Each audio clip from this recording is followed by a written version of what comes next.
आज हम लोग जो टीचर यूनियन के द्वारा टेस्ट एग्जाम लिया गया था उसका सॉल्यूशन देखने का काम करते हैं। आइए अब हम लोग देखने का काम करते हैं। जैसे पहला क्वेश्चन पूछा गया था कि 9 sec square a minus 9 tan square a का मान कितना होता है। तो इस क्वेश्चन के लिए हमको सबसे पहले 9 को कॉमन लेना पड़ेगा। जब 9 को कॉमन लेते हैं तो यहाँ बच जाता है sec स्क्वायर a और माइनस tan स्क्वायर a। और आप लोग जानते हैं कि sec square a minus tan square a का मान होता है 1। तो 9 में 1 गुना कर दिए तो इसका आंसर हो गया, जो कि ऑप्शन नंबर हम लोग का 20 सही था। तो ऑप्शन नंबर इसका बी हो गया।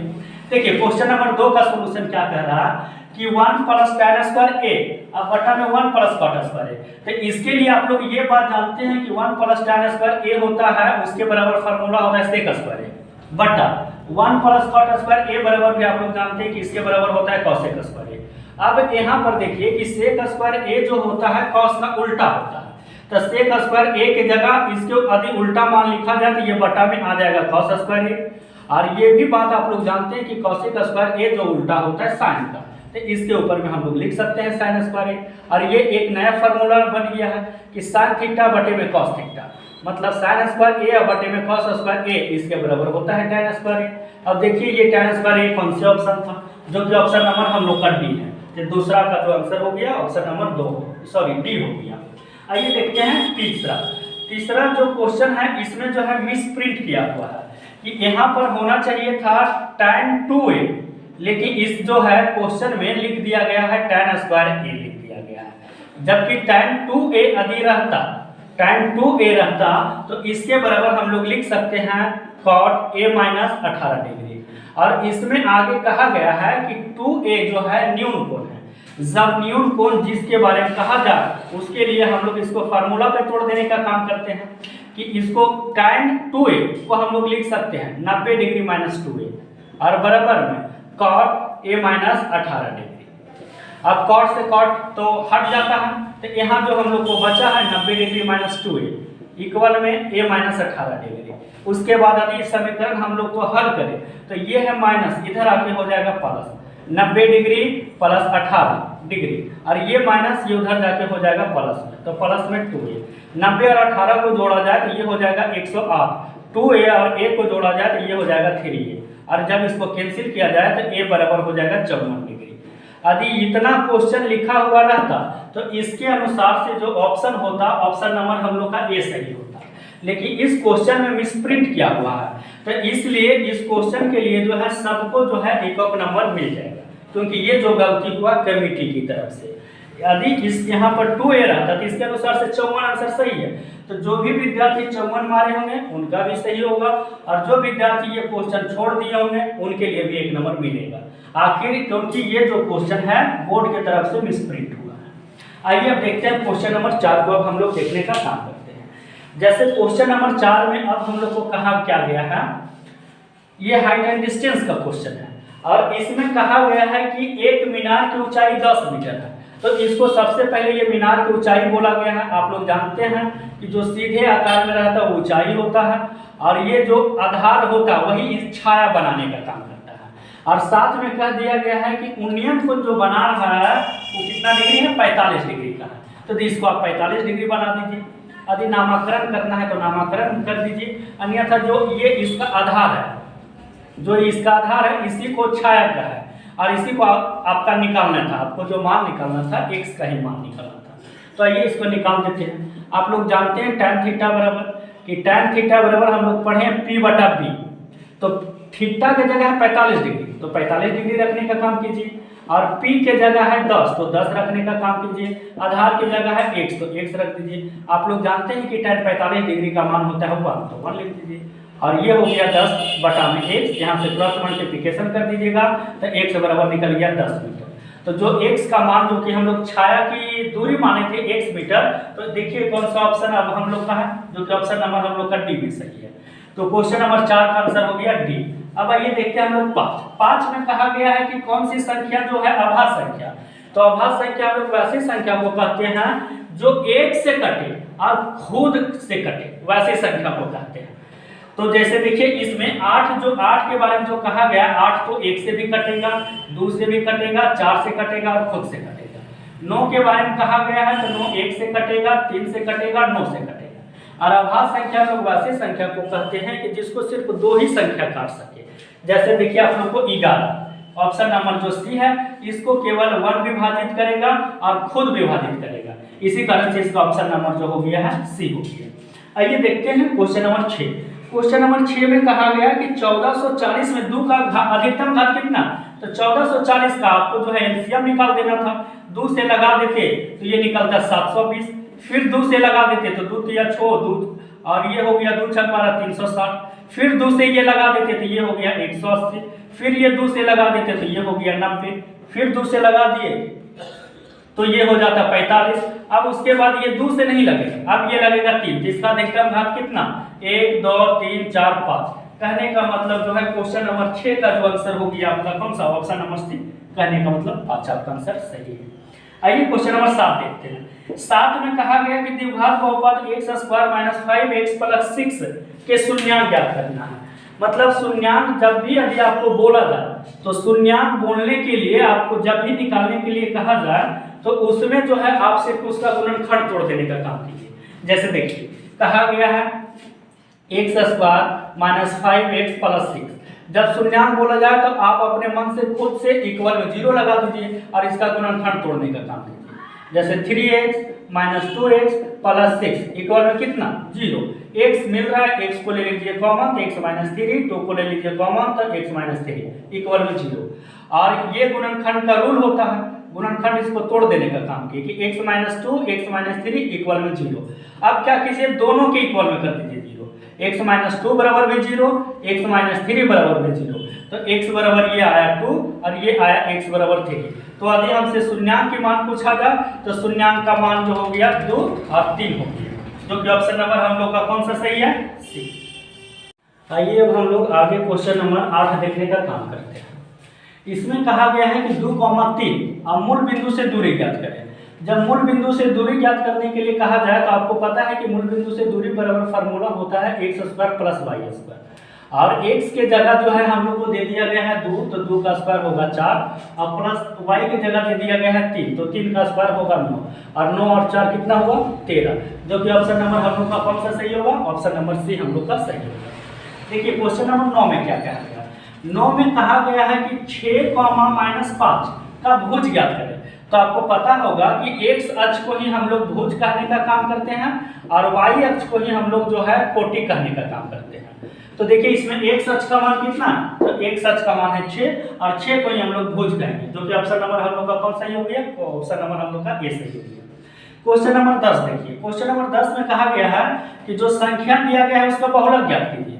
तो जिस भी संख्या का भी बहुलक पूछा जाए निकालने के लिए तो उस संख्या में आप देखिए, उस क्वेश्चन में देखिए कि कौन सी संख्या को सबसे अधिक बार लिखा गया है।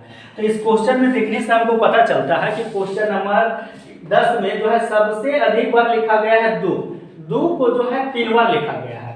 तो जिस संख्या को अधिक बार लिखा गया वही इसका आंसर होगा, ना कि कितना बार लिखा गया वो आंसर होगा। इसी कारण से इसका ऑप्शन नंबर जो है ए नंबर इसका सही हो गया।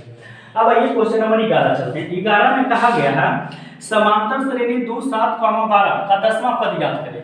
तो आपको पता होगा कि जो सबसे फर्स्ट में रहता है उसको प्रथम पद कहते हैं और प्रथम पद को ए के द्वारा सूचित करते हैं। और यदि डी निकाला जाए तो डी निकालने के लिए आपको पता होगा कि अगला पद और माइनस में पिछड़ा पद होता है, मतलब 7 और -2 बराबर कितना 5। और ये जो 10वां पद कहा गया ये आपको n का मान दे दिया गया, n बराबर 10। और कहा कि 10वां पद याद करें, मतलब आप लोग ये भी फार्मूला जानते होंगे Tn बराबर a + n - 1 × d। मतलब जहां n है वहां पर आप 10 रखने का काम कीजिए, a जहां है वहां पर 2 रखने का काम कीजिए, n के जगह 10 - 1 और d के जगह हो गया 5। अब जानते हैं कि 10 में से 1 गया 9 हुआ और 9 में 5 कर देंगे गुना तो 9 × 5 = 45 और 45 2 कितना 47। तो देखिए ऑप्शन नंबर कौन सा, 11 का ऑप्शन नंबर कौन सा हो गया, तो ऑप्शन नंबर सी हो गया। आइए देखते हैं क्वेश्चन नंबर 12। क्वेश्चन नंबर 12 में कहा गया कि रैखिक समीकरण के चर घात की संख्या बताइए। मतलब वैसे रैखिक समीकरण कहा गया है तो इसका डायरेक्ट आप लोग को याद रख लीजिए कि रैखिक समीकरण के घात का जो मान होता है उसका 1 होता है। तो ऑप्शन नंबर हम लोग का कौन सही है, ऑप्शन नंबर ए हो गया। इसके बारे में कहा गया था कि बताइए 3 - √3 कैसी संख्या। तो 3 - √3 तो आपको साफ साफ नजर आ रहा है कि 3 - √3 कैसी संख्या। तो 3 - √3 जो है एक अपरिमेय संख्या जो कि ऑप्शन नंबर हम लोग का बी सही हो गया। क्वेश्चन नंबर 13 का ऑप्शन नंबर बी सही हो गया। देखने का काम करते हैं। क्वेश्चन नंबर 14 में कहा गया है कि कौन सी संख्या अपरिमेय है। जब अपरिमेय बोला गया है तो इसमें ऑप्शन नंबर रूट ए है, रूट 20 है, रूट 25 है, रूट 49 है। तो आप लोग ये बात जानते हैं कि रूट 25 का जो है वर्गमूल होता है 5, तो ये तो अपरिमेय संख्या है नहीं। 9 के बारे में आप जानते हैं कि 9 है, 49 का रूट 49 का मान होता है 7, तो ये भी अपरिमेय संख्या है। यहाँ पर जो कंफ्यूजन वाली बात है तो एक रूट ए है और रूट 20 है, तो रूट 20 को हम लोग लिख सकते हैं 2 रूट 5, तो इसमें अपरिमेय संख्या का ऑप्शन नंबर दोनों हो गया, क्योंकि ए के बारे में हमको क्लियर नहीं है कि यहाँ पर सम संख्या है या विषम संख्या है या तो कुछ भी हो सके। तो इसी कारण से ये जो क्वेश्चन है ये भी जो है मिसप्रिंट है। इसी कारण से इस भी क्वेश्चन में जो भी विद्यार्थी बी मारे होंगे उनका भी सही होगा, जो ए मारे होंगे उनका भी सही होगा, अन्यथा जो नहीं भी मारे होंगे उनका भी ये क्वेश्चन नंबर सही होगा। इस क्वेश्चन को जनरल माना जाएगा। अब आइए अब आगे देखते हैं। क्वेश्चन नंबर 15 में कहा गया है कि 7x² - 12x + 18 = 0। तब शून्यांकों का योगफल तथा शून्यांकों के गुणनफल का अनुपात पूछा गया था। तो शून्यांकों का योगफल बराबर आप लोग जानते हैं कि होता है -b/a होता है, और b के जगह इसमें देखिए -12, तो ये हो गया +12 और बटा में 7। पूछा गया था अनुपात, तो अनुपात को आप लोग को समझने के लिए आप इसको बटा में लिख सकते हैं, तो बटा में लिख देने का काम कीजिए। और पूछा गया था अल्फा गुने बीटा, तो आप लोग जानते हैं कि अल्फा गुने बीटा बराबर होता है c/a, तो c के जगह है आपका 18 और बटा में होता है a, तो a के जगह कितना है, a का हो गया आपका 7। अब ये जानते हैं कि ये पहला, दूसरा, तीसरा, चौथा पद है, ये ऊपर जाएगा, इसी कारण से इसको कैंसिल कर दीजिए, तो 7 से 7 कैंसिल हुआ, और ये 6 दूना 12 और ये हुआ 6 तिया 18। कहने का मतलब इसका मान हो गया 2/3, जो कि आप लोग का ऑप्शन नंबर था 2/3, जो कि ऑप्शन नंबर आप लोग का डी था। 2/3 को ही हम लोग लिख सकते हैं 2 अनुपात, जो कि ऑप्शन नंबर आप लोग का डी सही था। आइए देखिए क्वेश्चन नंबर 16 भी जो था ये भी मिसप्रिंट था। इसमें क्या कहा गया था कि प्रथम पद का मान दे दिया गया था, सार्वंतर का भी मान दे दिया गया था, लेकिन इसमें पद का मान नहीं दिया गया था, मतलब n का मान नहीं दिया गया था। और आपसे पूछा गया था योगफल, क्योंकि आप लोग जानते हैं कि योगफल बराबर होता है SN = n/2 × 2a प्लस में n-1 और × d, तो इसमें n के बारे में कुछ नहीं कहा गया था, तो ये भी क्वेश्चन मिसप्रिंट था। ये भी जो विद्यार्थी बनाए होंगे उनका सही होगा, या नहीं भी बनाया होगा उनका भी सही होगा। इस भी क्वेश्चन को जनरल माना गया है।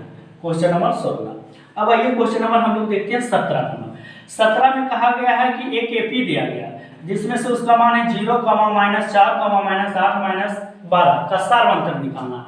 तो सार्वंतर निकालने के लिए हम आपको बताए हैं कि अगला पद और माइनस में पिछला पद, तो जैसे इसका देख लीजिए -4 हुआ, अब माइनस इसमें कर दीजिए 0, यदि 4 में -4 में 0 जाएगा तो कितना बचेगा -4। अब इसका देखिए ऑप्शन नंबर में इसका कौन सा सही है, तो ऑप्शन नंबर इसका सी सही है। क्वेश्चन नंबर 18 में कहा गया है कि दो समरूप त्रिभुजों के क्षेत्रफल का अनुपात 9:4 है, तो संगत ऊंचाइयों का अनुपात ज्ञात करें। जब भी इस तरीका का क्वेश्चन आए तो जो भी उसका क्षेत्रफल का अनुपात दिया हुआ रहे, और यदि आपसे ऊंचाई का अनुपात कुछ दिया रहे तो जो दिया रहे उसी का सिर्फ आप रूट निकाल दीजिए, क्योंकि इसका परमेय है ये आप लोग परमेय पढ़े होंगे। तो 9:4, 9 का रूट होता है 3 और 4 का रूट होता है 2। इसी कारण से देखिए 3:2 कहाँ ऑप्शन है, तो ऑप्शन नंबर आपका ए सही हो गया। तो क्वेश्चन नंबर 18 का ऑप्शन नंबर ए सही हो गया। क्वेश्चन नंबर 19 में कहा गया, ये क्वेश्चन नंबर हम 19 लिखे हैं, आप लोग के जो होगा टेस्ट अथी बुक में जो होगा इसमें क्वेश्चन नंबर ये जो है 59 में, ये आप लोग का 59 में है। इसमें कहा गया कि 6x² - 11x + 3 के शून्यांक का योगफल निकालें। शून्यांक का योगफल कहने के मतलब अल्फा प्लस बीटा, तो फिर से आप लोग जानते हैं कि अल्फा प्लस बीटा बराबर होता है -b/a। तो b के जगह देखिए इसमें क्या लिखा गया है, तो इसमें लिखा गया है -11, और ये माइनस और ये माइनस ये दोनों कैंसिल हो जाएगा, सिर्फ बचेगा 11। a के जगह इसमें आ गया 6, तो ये a के जगह हो गया 6, जो कि हो गया इसका आंसर 11/6। देखिए कौन से ऑप्शन में, ऑप्शन नंबर आपका सी सही है। तो क्वेश्चन नंबर 19 का ऑप्शन नंबर सी सही है। इसमें 20 में देखा जाए तो 20 में भी मिसप्रिंट किया गया, तो जिसमें मिसप्रिंट है वो समझिए उस सारे विद्यार्थी का जो है वो क्वेश्चन सही माना जाएगा। जैसे इसमें देखिए PQ² यहाँ भी लिख दिया गया, PQ² यहाँ भी लिख दिया गया, तो PQ² से तो PQ² कैंसिल कर सकते हैं, सिर्फ बचेगा RQ। तो ये इसमें पाइथागोरस प्रमेय लागू ही नहीं हो सकता, इसी कारण से यदि ये क्वेश्चन सही होता तो इसके लिए हम लोग को इस प्रकार से बना सकते थे कि P को यहाँ रखते, Q को यहाँ और R को यहाँ। तो जो ये लिखा है यहाँ PQ लिखा, इसके जगह पर होना चाहिए था इसका PRS पर। तो इस भी क्वेश्चन को जनरल माना गया। जो भी विद्यार्थी इसका टिक किया होंगे उनको भी सही माना जाएगा, जो विद्यार्थी टिक नहीं किए होंगे उनको भी सही माना जाएगा। चलिए अब ठीक है, फिर अब हम लोग अगले वीडियो में मिलने का काम करते हैं। Thank you.